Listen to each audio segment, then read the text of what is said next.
Bienvenidos, familia de Salsa Kings. Estamos aquí presentando episodio 195 con Mr. Adam Montero. Sabroso. For all of my gringos in house, that means, you like that switch? Same person. How you like that? For all my gringos in the house, that means we're about to start 195 Sabroso. That's the title. It's in Spanish. If you don't know, you better ask somebody. No. Adam, what does sabroso mean, bro? Tell us. Tasty. Flavorful. What is the direct? No. It's a synonym, right? Yeah. What is the direct translation for sabor? Sabor, flavor. Is it flavor? Yeah, there would be flavor for sure. Okay. Sabor, flavor. So sabroso would be flavorful. To be more direct. Is it? Okay. All right. Well, I was saying tasty because I feel like that's like a more elementary kind of. Yeah, like a simpler translation. But I agree there, for sure. So a lot of discussion in I would say just the general public on, especially when it comes to social dance, or at least kind of the generic impression is, Latin dance is, hips and flavor and salsa and spicy and hot. And notice how I'm doing all these wiggles for those of you that are watching on our YouTube. Subscribe to our YouTube channel. You're able to now officially watch all of our podcast recordings being done. When did we actually start recording these? Episode 170. Oh, wow. We went pretty all right. Since episode 175, we've been actually recording the video versions of the podcast here in our studio at our headquarters in Doral. It's been an absolute pleasure working with you, Adam. Yes, by the way, alongside you.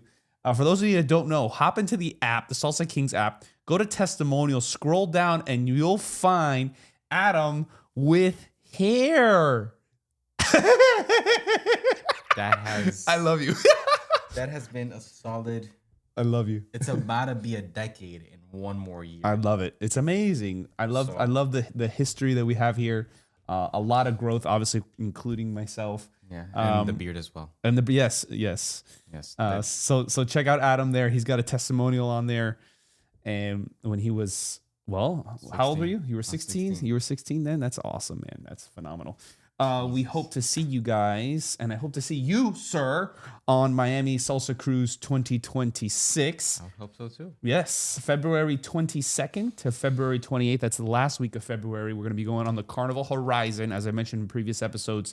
It is a smaller ship overall, but we have like a Havana bar that's 3 to 4 times the size, which we're excited about because the other one we slammed out, just us, which was great.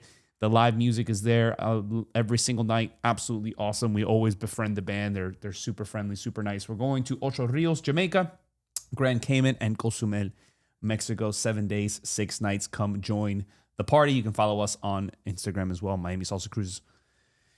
And MiamiSalsaCruise.com for specific details on how to get your event ticket, etc., etc. Not to mention, Mr. Montero here is rocking his Friends-inspired salsa shirt. It's probably one of my favorite ones, to be honest with you. So if you like Friends and you like salsa, go ahead and check out mydanceshirts.com. Go to the salsa collection. There's bachata, there's kizomba, there's tango, there's jazz, there's Adam knows all about that. He's definitely involved in a lot of those. Making of those designs inspired by you. So thank you. Continue to send in your designs, things that you would like to see, that you've kind of dreamt with. Oh, I had a dream that I had a shirt on. I was dancing and I had a shirt of my ex-boyfriend on there. No, that's horrible. That sounds like more like a nightmare. Okay, all right. Getting ready to... I'm surprised you said boyfriend instead of anything else. Well, I mean, I don't know. I'm coming from the perspective of the ladies, I gotta do that. Yeah. Bro, I'm sure all of our ladies are going crazy, bro, because everything that we do it's all guys here, bro. We gotta bring in the ladies and get their lady perspective in there for sure. 100%. Hopefully we can get our beloved Dariana Fustes. For those of you that are watching on YouTube, our live classes, we want to bring on in Dariana. She certainly has a lot to say to all of our men and all of our salseros out there. She's a feisty flavorful. Flavorful. That's a sabrosa, right? For sure. Okay, cool. So getting right into it.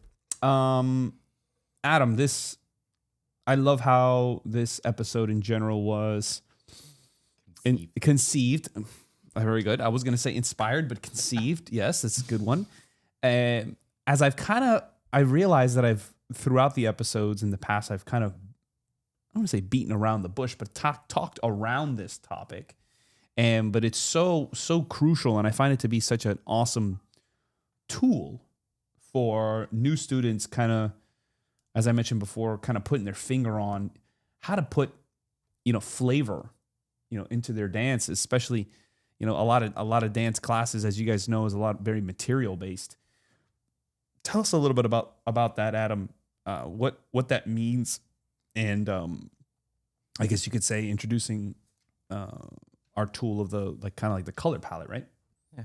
Hopefully, I don't get too deep, but regarding what you just said, Adam is Mr. Deep, but we embrace that. We embrace that around here. We're grateful for his insight. you ever need something to be slightly more convoluted than it needs to be, I'm your guy. He's being humble. Lots of wisdom, lots of insight. Adam over here. I do feel, yes, it could be a small introductory when it comes to like new students, but for sure, they need to understand what it feels like to be natural with their movement. Okay. It doesn't feel like it's something that anyone learning their first steps or their couple turns that they're still practicing and they don't feel confident enough to do so over without having to think about it. Mm-hmm. I feel like even colors, as elementary as it sounds, you're poking a bear there. Okay. You might not know what you find. You might surprise yourself with things that you really didn't know About yourself. Yeah, because you need to feel natural in order to feel safe, in order to even see or perceive those colors. Because as far as a lead's perspective, when I was first starting out, I was panicking about my arm needs to be up here. I need to have this arm at shoulder height. I need to make sure that she's with the music, that I'm with the music, that we're both with the music, that I'm not overstepping, that she's with me. And it's just these constant, I guess, struggle naturally. Nah, yeah, absolutely. We get in our heads. Yeah. So how, having gone through that, what would you say is some good tips, some good takeaways for people to begin getting comfortable in their own skin and connecting more with their source of inspiration, hopefully being the song? For that, I think the abort button is my absolute favorite. Okay. So if there's something doesn't feel right, if something doesn't feel natural, if you feel like it's forced, don't do it. Right. Okay. Who says that the move is XYZ? Does it feel comfortable for you, for your follow? Do you see it working? No. Abort. Nice. It doesn't work. If it doesn't work, you can't make it flow. If you can't make it flow, it's not natural. So you're saying that the beginning or the introduction, because keep in mind, they don't understand, or the listeners as of yet don't understand what the color palette is. Yeah. So you're saying that once they are comfortable and not necessarily committed to something that doesn't serve them, then they can begin introducing the color system? Yeah. Okay. Tell us a little bit about that. What is the color system for those that don't know? So to keep it as basic as possible without atomizing it so much. Atomizing. Love it. #atomizing. We could start off with the primary. We have our red, our yellow, and our blue. Primary colors. Okay. And of course, every song, every music, every artist has their own little tang, has their own little color. I would say Theme by Life is definitely like on the yellow to the red spectrum. They don't have a lot of blues. Like I would say blues would be something a lot more romantic. It would be Mark Anthony. It would be something along the lines of Gilberto Santa Rosa. So cooler. Okay. It could even be mixed with a little bit of passion from the red to make a more sensual color, like purple. Okay. So like these mixes, these colors introduce different things, and then adjusting yourself towards them, I feel could only happen if you feel like you're in a natural state to be receptive enough to take it. Oh, 100%. Okay. So summarizing. Okay, so that's a lot, but yes, that beautiful. No. Okay, so just to make sure we're all on the same page here. So step one, I guess you could say let go. Yeah. Right? So that instead of kind of putting a square peg through a round hole per se, right? You kind of stop forcing creation, I guess. You shave off the excess. You don't. What you perceive is what's needed might be the rubric, but that's not what's desired in that relationship. Right. Okay. Right. Correct. So what's you're taking into account a little bit more of the inspiration, which in this case is the music, right? If we're dancing. So once that's, I guess you could say, relax, once that's calm, then you can begin to receive inspiration and actually interpret it to, in the most elementary way possible, a color, red, blue, or yellow, which then can associate to a feeling. Yes. Okay. So then we had said red is a little bit more spicy, hot, fast, maybe? I could see it could intense. Intense. If anything, intense. It doesn't necessarily have to be fast for it to be red. Okay. It just needs to have a lot of spice. Sure. Like there's to dive into the little flavor profile. I'm sure everyone can relate. You've had spicy food without it actually being like temperature hot. Okay, it just tickles your tongue. It's hitting your receptors on your tongue, but it's not necessarily like you're not sweating. It's not like a red hot chili pepper that you just like bit into. Oh, okay. It's just like this like spice that it has, but it's not full blown intensity. Sure. But I consider that red. Okay. So then, if we were to go the opposite way, I guess it would be a blue, because purple would be technically close to red, even though it's on the other side. Yeah. So blue, you said, is cool, smooth, romantic, flowing. Okay. So then, what's in the middle there? Maybe a green and a yellow. The yellow for sure. I guess the yellow would be, I guess, the passageway for them. Right, a little bit, yeah. So a little bit, since it is in the middle, that makes perfect sense.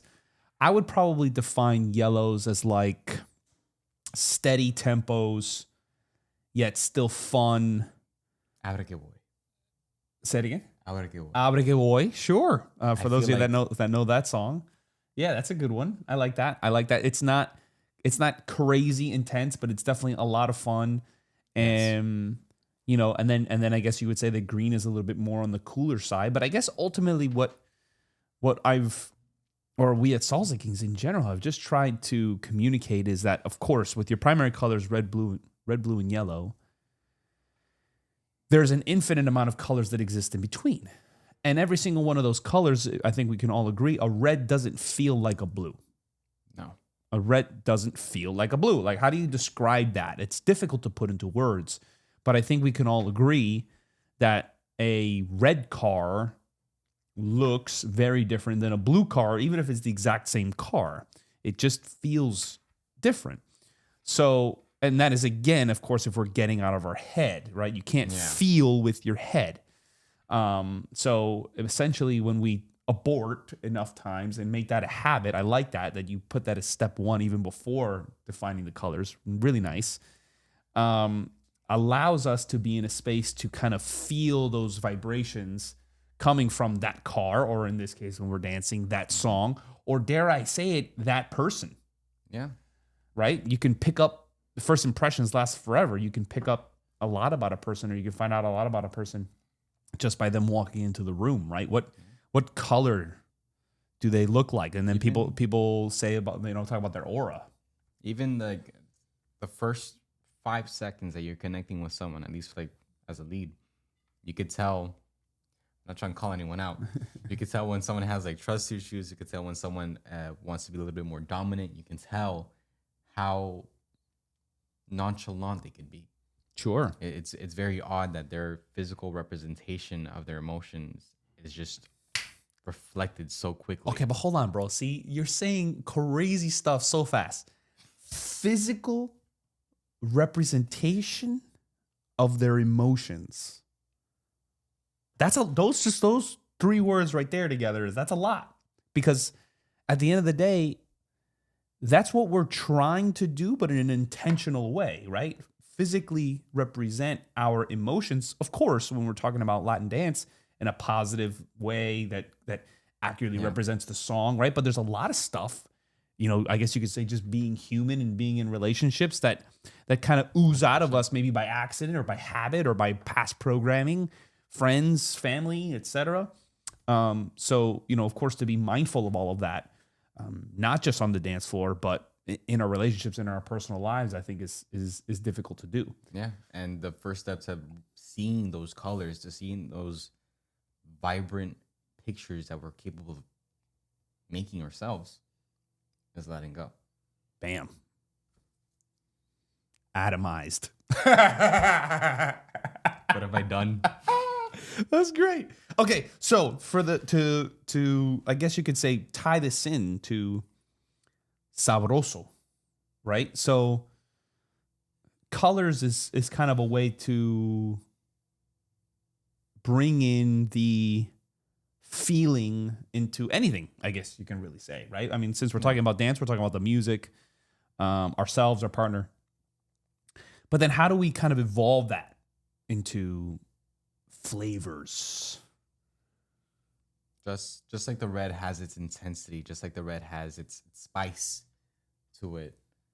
Okay, I think you just said it right there. Like red is spice. Blue, you could see it as cool mint. Okay. There you go. Okay, but see, okay, I love that because now there's there's even deeper emotional connections to that color, right? So like I can dance a song like if it was spicy, or I can dance a song as if it was a cool mint. Mm-hmm. Like those are 2 very different feelings at the end of the day. Okay, so keep going. Give me some more.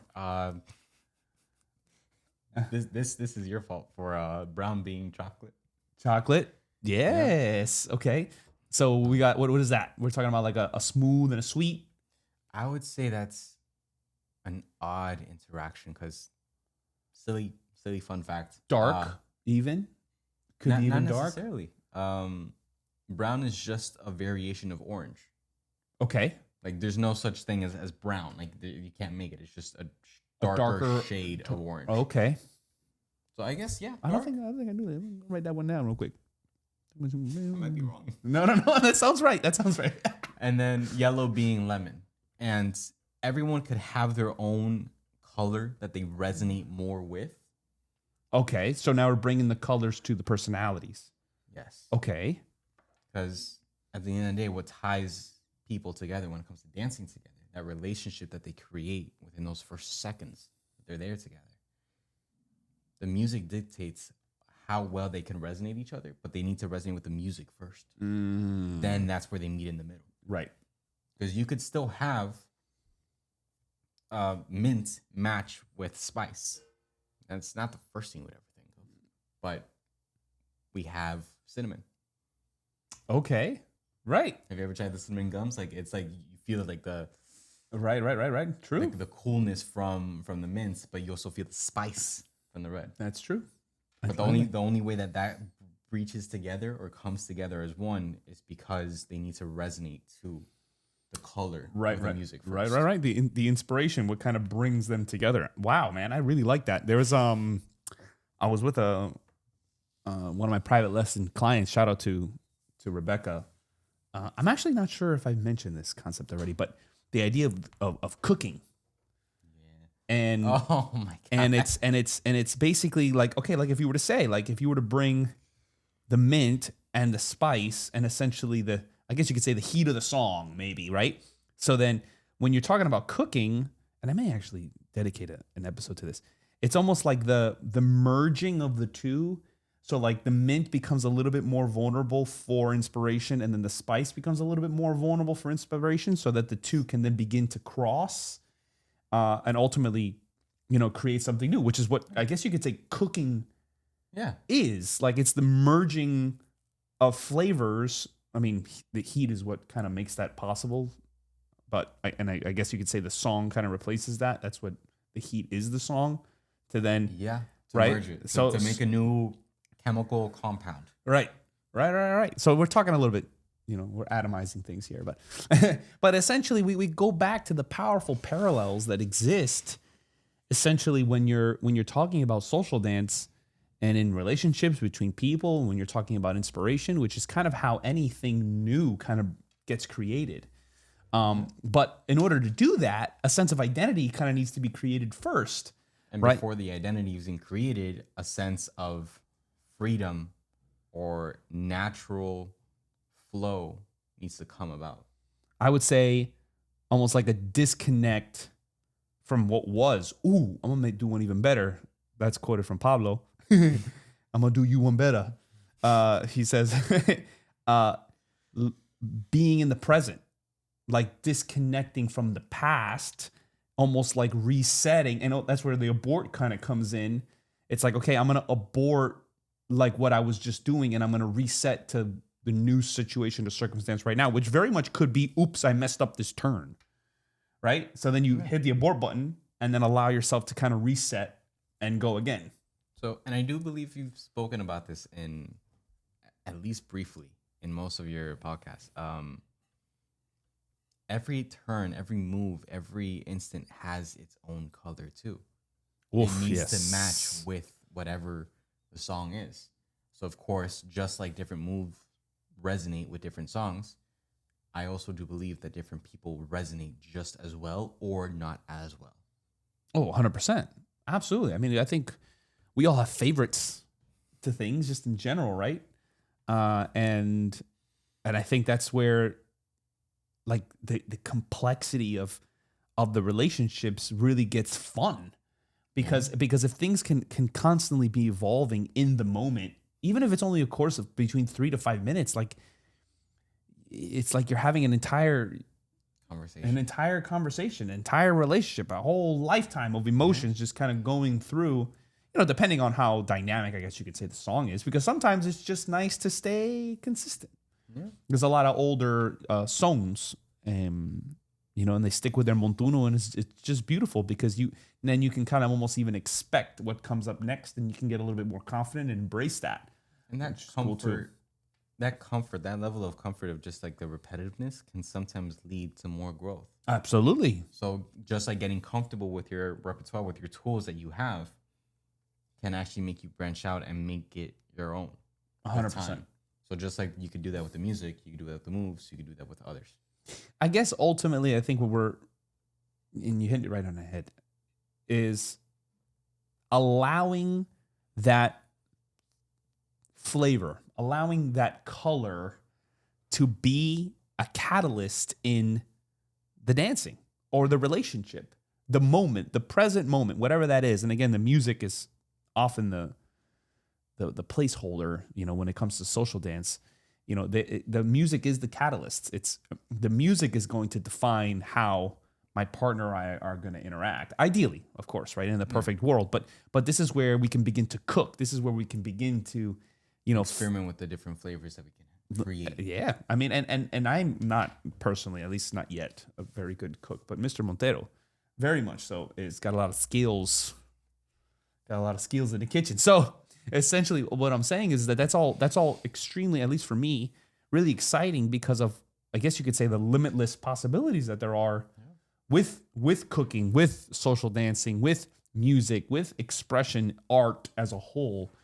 I love this, and I can genuinely talk about this forever. I hope that this makes sense, guys, that there's a practical way, at least from if you want to start off from an elementary level and kind of associate a song to a certain color, red, blue, or yellow in the most basic forms. And then from there, if you feel it a little bit more orange, if you feel it a little bit more green, if you feel it a little bit more purple, which are your secondaries, then go ahead and lean into that. But again, I guess ultimately coming from the base that red doesn't feel like blue. Spicy doesn't feel like sweet. Sour doesn't feel like bitter. Yeah. So and it's not that there's one better than another. It's not that one is faster. It's not that there's one more complex than another. They're just equal and opposite. Yeah, some just resonate better. Like it's not one being above the other. It's just certain combinations make sense. Right. Some of the best coffee you'll ever have is when it's bittersweet. Right. But some people prefer it overly sweet. Other people just prefer black. Right. Absolutely. There's nothing wrong with it. 100%. Red wine pairs with red meats, and white wine pairs with fish and things like that. And then and ultimately finding those kind of combinations when it comes to you, your partner, and the music on the dance floor is kind of like that fun journey that we can go about sharing one another together. And as you know, we're doing with you guys now here in our show. So thank you guys for your continued loyalty as we kind of go through this journey together. Again, we hope to see you guys on Miami Salsa Cruise 2026. Andres Fernandez and Andres. Oh, And Andres, no, Andres Jr.? no. Adam Montero, episode 195. Sabroso. Signing out. Bye-bye.